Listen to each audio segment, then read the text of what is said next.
Yes, welcome back to the biggest agricultural platform in Namibia known as Ndunawe Ngombe, which means headman of cattle. My name, of course, is Mitchell Mutumba Simata, aka the headman of cattle. So, today I want to speak about a sheep breed. It's Friday. So, yesterday I spoke about a cow breed. Today I feel like I should speak about a small stock, which would be a sheep breed. A sheep breed that I have not have the luxury to farm, but that I have been very fascinated with over the years, and I would love one day to probably own a couple. This is the white South African sheep breed known as the Van Rooy sheep. I know some people say Van Rooyen. Yeah, people say Van Rooyen, Van Rooy, Van Ryan, but this is Van Rooy sheep, the white Van Rooy sheep, the white sheep. I'm sure most of you have seen it. It pictures contrast of the livestock catalog of Namibia. It's a ram up there. These are ewes, and these are some Van Rooyen females, which are ewes, and some lambs, which are baby sheeps. I mean, not sheeps, but baby sheep. So you can't put an S at the end of sheep. Sheep just remain sheep, whether it's 100 sheep. Sorry about that. So let's get into it, guys. The history, as you guys know, I'm never writing solo. I got my trusted notebook here. So let's get into the history of the Van Rooyen. Why it was developed, why it came into being. Without wasting any time, let's get into it. So in 1906, Senator J.C. Van Rooy of Koppieskraal farm in the Batuli district of the Free State started an experiment of breeds of sheep for slaughter lamb production.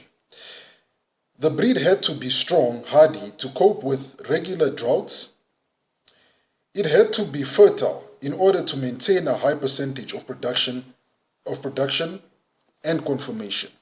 With these aims in mind, Van Rooy made use of the Afrikaner ram and 80% Ramboy Monroe ewes. You can actually say the French Monroe. I mean the French Maroon. No, the French Maroon. I think I'll go for French Maroon. It's much more simpler. French Maroon sheep. 80 French Maroon ewes. With the prodigies of these, he applied the principle of inbreeding, coupled with several selections. The latter was aimed mainly at size, conformation, and white sheep, with enough wool in between the brisket had to offer protection from cold. With the introduction of a Paul Wesley Dell ram, Van Rooyen managed to get good conformation with little fat localization on the body as possible, and only reasonable accumulation on the rump, the behind area. If you see the Van Rooyen's pictures, they have lots of fat. The fat is stored at their behind area, their rump area. The sheep soon adapted to the climate of the south and southwestern Free State and the northeastern district of what was then the Cape Province. The farmers increasingly used Van Rooy rams. Today the breed is once more gaining popularity in South Africa, thanks to success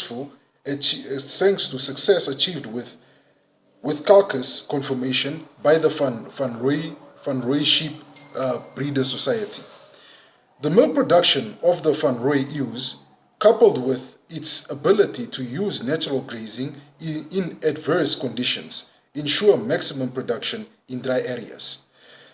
The present-day Van Rooyen sheep is still run mostly in arid areas where survival and reproduction is all done on natural grazing, and are essential for the economic production of meat.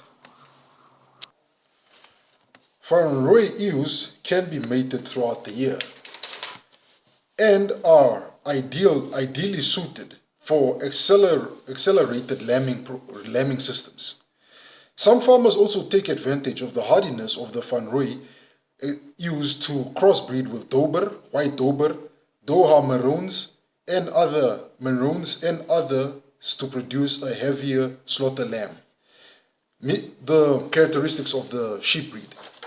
It's medium to large frame, it's pawled, meaning it doesn't grow horns, fat tail, develop a dewlap, the loose skin, a dewlap, the loose skin, from the jaw to the brisket, woolly mixture of hair of hair from the head, legs, and lower parts of the body. The tail consists of two parts, upper and the switch. The main portion should be firm and asphyxiated as high as possible. It is oval in section towards the rear end, with a slight upward tail as at the end, from which the switch hangs down vertically. Meat. The sheep should have as little fat localization on the carcass as possible, except on the rump, on the rump area, rump and tail area. The skin. The skin makes good glove leather, so you can use it to make glove leather, or you can use it to make shoes out of sheep skin. You can use it for that, but the skin is mostly used to make leather gloves. What is it used for in crossbreeding? It's used for crossbreeding. It would add fat on the carcass at a much earlier stage. So with whatever breed of sheep you're going to crossbreed it with Van Rooy or Van Rooyen, as most people would say, it would add fat on the body on the carcass of whatever other breed you're using to breed it. So let's run with numbers. That's why we always want to breed certain type of animals. They say a full-grown Van Rooy ram weighs about 90 to 120 kgs. Ewes about 50 to 80 kgs. That is the weight of the Van Rooyen. The Van Rooyen is, of course, the white South African sheep. As I mentioned there that it has most of its fat in the rear area, in the rump. So all the fat will be more localized in this area rather than it being localized a lot on the carcass. So as I said, it has a dewlap, that loose hanging skin, and it should have a fine cover of mixture of wool and hair. And the reason why it's polled, it's a polled breed of sheep. You won't really focus on dehorning them. That's how they look like. A full-grown ram could weigh from 90 to 120, an ewe to 120, and an ewe could weigh from 50 to 80 kgs. So that is the South African Van Rooy. As most would say, Van Rooyen sheep. I don't know why some people would say Van Rooyen sheep, but let's see what the livestock catalog has to share on some information. Van Rooy are short head type sheep with a fat tail. It is spotted with medium size, relaxed ears. The breed is usually white. The breed is usually white, and it's considered to be strong. There is a woolly mixture of hair on the upper body that gives the sheep some protection against cold climates. It has a large fat tail, and that carries almost all of the rump of the animal. That carries almost all of the fat. As I said, the fat of the animal is at the tail. It is therefore sometimes referred to as a fat rump breed. Breeders put emphasis on pigmentation, especially on the eyelids, since white colors of the breed sometimes correlates with lack of pigmentation in the skin, making it vulnerable to skin cancers in the African sun.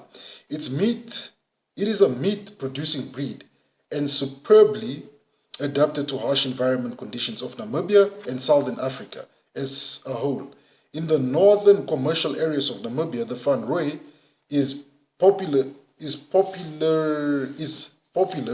as a pure breed, but it is also used in cross-breeding programs with Dober and Damara. Dober and Van Rooyen crosses reach desired lamb carcasses at an early age with a good fat distribution. So that is the Van Rooyen. The history, it's another African breed. It was developed, of course, in South Africa by Senator J.C. Van Rooy. So that's the history of the Van Rooyen breed of sheep. That's my 2 cents on it. Is it a good sheep breed? I believe so, because it's one of the most popular sheep breeds you'd find in most parts of South Africa and also in most parts of Namibia. I think in Namibia their society, their Van Rooyen Namibia Sheep Society is probably one of the biggest ones in the country. So those are my 2 cents, guys, on the history and the use of the Van Rooyen. And I did share some pictures of the Van Rooyen. It's the white sheep, and it was bred, its breeding and so forth. So, as I said, it's one of those few sheep breeds. The breeding behind it was primarily developing slaughter lambs. So I believe it would be a good sheep breed if you want to go into slaughter lamb business, to probably run pure or to cross it with other breeds just to add certain things it might add. With that said, guys, I just want to say, do me two favors. Hit that like button. Hit that like button if you enjoyed the content that I put out on this video. Hit that subscription button and turn on that bell notification so you are notified of future uploads that I do on this page. With that said, guys, I just want to say enjoy your Friday and bye for now.